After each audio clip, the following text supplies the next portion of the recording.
মুরগির গোশত রান্না হয়ে গেল। আসসালামু আলাইকুম এভরিওয়ান। আজকে আপনাদেরকে দেখাবো কিভাবে মুরগির মাংস রান্না করা হয়।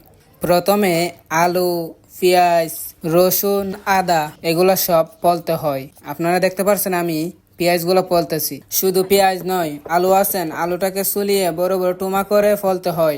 তারপরে যেগুলো পেঁয়াজ ফলছেন এগুলো পেঁয়াজ বাড়তে হয়। এই যে দেখতে পাচ্ছেন এগুলা সব আমাদের মুরগির রান্না করার মশলা।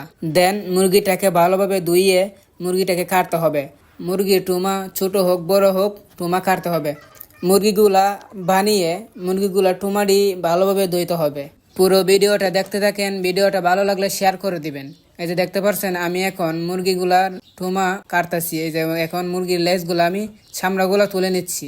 এই যে দেখতে পাচ্ছেন আমার সম্পূর্ণ মুরগির রান্নার গোশত। তারপরে আমি চুলার মধ্যে মুরগির রান্নাটা বসিয়ে দিলাম।